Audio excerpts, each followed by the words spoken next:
प्यारे बच्चों, आज की इस वीडियो में हम एक और मोस्ट इंपॉर्टेंट न्यूमेरिकल को सॉल्व करने जा रहे हैं। ये न्यूमेरिकल हमें कुछ इस तरह से दे रखा है। कोई विद्युत धारा अवयव डेल्टा एक्स आई कैप मूल बिंदु पर स्थित है। अवयव में 10 एम्पियर की धारा प्रवाहित है। अवयव के कारण y अक्ष पर 0.5 मीटर दूर किसी बिंदु पर चुंबकीय क्षेत्र का परिमाण क्या होगा। दिया है डेल्टा एक्स बराबर 1 सेंटीमीटर। तो चलिए फिर कॉपी और पेन निकाल लीजिए और सॉल्व करते हैं। प्यारे बच्चों, हमें इस न्यूमेरिकल में चुंबकीय क्षेत्र का परिमाण बताना है। तो हम चुंबकीय क्षेत्र के परिमाण को किस तरह से बता सकते हैं। हमारे पास कौन कौन सी वैल्यूज, कौन कौन से मान होने चाहिए कि हम जिनके द्वारा चुंबकीय क्षेत्र का परिमाण बता सके। तो इन सब बातों का पता चलेगा आपको फॉर्मूले से। तो आइए हम सबसे पहले फॉर्मूले को याद करते हैं। प्यारे बच्चों, फॉर्मूला है आपका dB, और dB हमें बताना है, चुंबकीय क्षेत्र का परिमाण हमें बताना है। dB को हमें कैलकुलेट करना है। dB बराबर होता है म्यू नोट अपॉन 4 पाई। म्यू नोट अपॉन 4 पाई तो कांस्टेंट है, इसकी वैल्यू 10⁻⁻7 होगी। I धारा है, dl sine theta upon r square. तो प्यारे बच्चों, अगर हम इसके मान को कैलकुलेट करना चाहते हैं तो हमें ये पता होना चाहिए, जो कि हम जानते हैं। I का मान पता होना चाहिए, dl का मान पता होना चाहिए, और थीटा का मान पता होना चाहिए, और जो r है इसका मान पता होना चाहिए। हमें ये सब मान अगर पता है तो हम dB को कैलकुलेट कर सकेंगे। अब सर ये सब मान कहां हैं? ये सब मान प्यारे बच्चों हमारे इस न्यूमेरिकल में हैं। तो आइए फिर समझते हैं। प्यारे बच्चों, सबसे पहले आप डायग्राम बनाएंगे। किस तरह से बनाएंगे समझिए ध्यान से। देखो, वो कहता है कोई विद्युत धारा अवयव डेल्टा एक्स आई कैप मूल बिंदु पर स्थित है। तो प्यारे बच्चों, ये हमारा डेल्टा एक्स है। कौन है? Delta x. और ये क्या है प्यारे बच्चों? उसने कहा ये एक विद्युत धारा अवयव है, सही। और कहां है ये प्यारे बच्चों? मूल बिंदु पर स्थित है। अब आप कहोगे सर ये आई कैप का मतलब क्या है? पहले से समझो ध्यान से।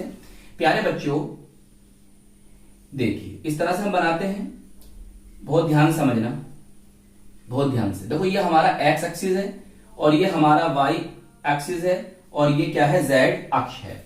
क्लियर? तो प्यारे बच्चों, एक्स अक्ष पर होता है आई कैप।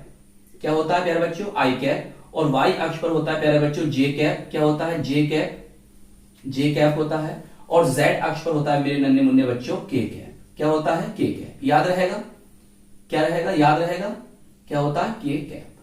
अब देखिए, तो आई कैप क्या बता रहा है? एक्स एक्सिस को बता रहा है, सही। एक्स एक्सिस को बता रहा है। फिर वो कहता है, देखो अब ये डेल्टा एक्स हो गया, इसे समझ लो। तो हमने डेल्टा एक्स बराबर dl मान सकते हैं। और कितना दे रखा है उसने? हमें दे रखा है 1 सेंटीमीटर। प्यारे बच्चों, सेंटीमीटर को मीटर में ले जाने के लिए हम 100 से भाग करेंगे। किससे भाग करेंगे? इधर समझो, 100 से भाग करेंगे। अब प्यारे बच्चों, 100 को मैं 10⁻² लिख सकता हूं। जी सर, बिल्कुल लिख सकता हूं। जब मैं इसे ऊपर लेके जाऊंगा तो बताओ क्या बनेगा? 10⁻⁻2 बनेगा, नहीं बनेगा? तो इसलिए मैं यहां पर लिख दूंगा 10⁻⁻2 मीटर। बताओ, इतनी बात समझ में आ गई? आगे चलो। वो कहता है अवयव में, जो अवयव है प्यारे बच्चों आपका 10 एम्पियर की धारा प्रवाहित है। तो आई का मान हमें पता चल गया, आई बराबर 10 एम्पियर आ गया। फिर वो क्या कहता है? अवयव के कारण वाई अक्ष पर, तो अवयव के कारण वाई अक्ष, ये वाई अक्ष पर 0.5 मीटर दूरी पर, कितने हैं प्यारे बच्चों? 0.5 मीटर, 0.5 मीटर की दूरी पर किसी बिंदु पर चुंबकीय क्षेत्र का परिमाण ज्ञात करना है। मतलब हमें पी बिंदु पर चुंबकीय क्षेत्र का परिमाण ज्ञात करना है। तो प्यारे बच्चों, यहां से यहां तक की जो डिस्टेंस है हम उसे क्या कह देंगे? आर कह देंगे। ये हमारा क्या है? आर है। क्या प्यारे बच्चों? आर। तो आर का मान आ गया हमारा 0.5 मीटर। क्लियर? 0.5 मीटर। अब प्यारे बच्चों, ये एक्स एक्सिस है, ये वाई एक्सिस है, तो इनके बीच में कोण कितना होगा? हम जानते हैं सर 90 डिग्री होगा, 90 डिग्री होगा। और हमें चुंबकीय क्षेत्र का परिमाण बोले तो dB को ज्ञात करना है। अब प्यारे बच्चों, हमने अभी फॉर्मूला याद करा था। अब देखिए, ये तो हम जानते हैं 10⁻⁻7 इसकी वैल्यू है। आई का मान सर हमें पता चल गया 10 एम्पियर है। डीएल का मान सर जो डेल्टा एक्स है वही हमारा डीएल है, कितना है 10⁻² मीटर, तो 10⁻² मीटर ये भी हो गया। अब प्यारे थीटा का मान सर हमें पता है 90 डिग्री, 90 डिग्री रख देंगे। अच्छा आर का मान सर आर का मान 0.5 मीटर है। अब देखिए इस फॉर्मूले में जो जो मान हमें चाहिए थे वो सब मिल चुके हैं। तो चलिए अब आप क्या करेंगे, इन सब वैल्यूज को इस फॉर्मूले के अंदर रख देंगे। आइए रखते हैं। देखिए इसकी जगह क्या आ जाएगा 10⁻⁷ आ गया, सही। आई 10 एम्पियर है, डीएल 10⁻² आ गया। थीटा का मान देखो, थीटा का मान प्यारे बच्चों कितना होगा, मैं इस पेन से लिखता हूं। देखिए साइन 90 डिग्री होगा, नहीं होगा, साइन 90 डिग्री होगा और साइन 90 डिग्री का मान कितना होता है 1 होता है, तो इसलिए यहां पर मैंने 1 नहीं लिखा। अगर आप चाहो तो लिख सकते हो 10⁻² इंटू 1, सही है, मैंने लिख दिया। तो साइन 90 डिग्री का मान कितना होता है 1 होता है, तो हमने 1 लिख दिया। ओके अब प्यारे बच्चों आर दे रखा है हमें कितना 0.5, सही, उसका करना हमें स्क्वायर, तो मैंने 0.5 मीटर इंटू 0.5 को इस तरह से लिख दिया, लिख सकते हैं। चलिए अब इसको कैसे आप करेंगे आगे सोल्व, तो समझिए प्यारे बच्चों। ये तो 2 पॉइंट है, ये पॉइंट है, इनको अगर मैं हटाऊंगा तो ऊपर मुझे 2 0 1 लगाकर 2 0 बढ़ाने पड़ेंगे, सही है। 10⁻² है, ये नीचे आएगा तो क्या बन जाएगा, प्लस का बन जाएगा। ऐसा करके इसे खोल सकता हूं ना मैं ऐसे, तो इससे कट जाएगा, मतलब इन पॉइंट से 10⁻² खत्म हो जाएगा, कैंसिल हो जाएगा, सही। अब देखो ये 5 बचे, ये भी 5 बचे, देखिए 5 धुनी 10 हो गया, सही। अगर मैं 5 से इसे डिवाइड करता हूं तो ये जाएगा 0.4, सही। तो मेरा कितना बन जाएगा प्यारे बच्चों 0.4, सर ये आ गया। अब 10⁻⁷ ये आ गया, सही है, ये 10⁻⁷ है।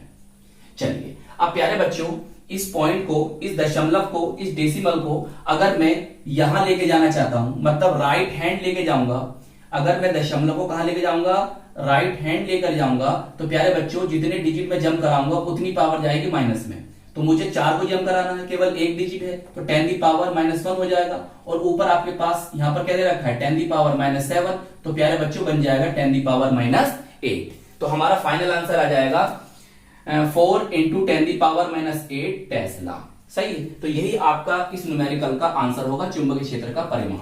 क्लियर। अब देखिए प्यारे बच्चों इसने हमसे दिशा को नहीं पूछा है, लेकिन हम फिर भी आपको इसकी दिशा बता रहे हैं।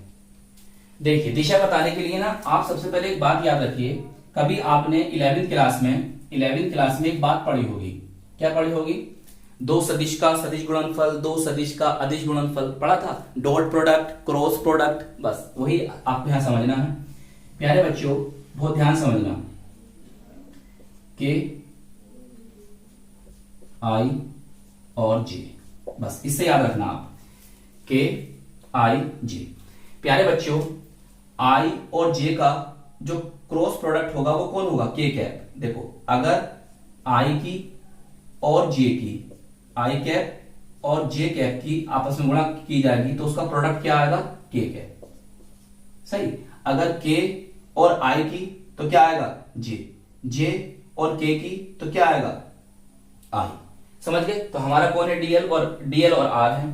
तो डीएल कहां भी हमारा एक्स एक्सिस पर, तो एक्स है कौन, आई कैप, और आर कहां है हमारा वाई एक्सिस पर, वाई कौन है हमारा, जे कैप। तो इन दोनों का जो प्रोडक्ट होगा वो क्या आएगा, के कैप आएगा, सही है।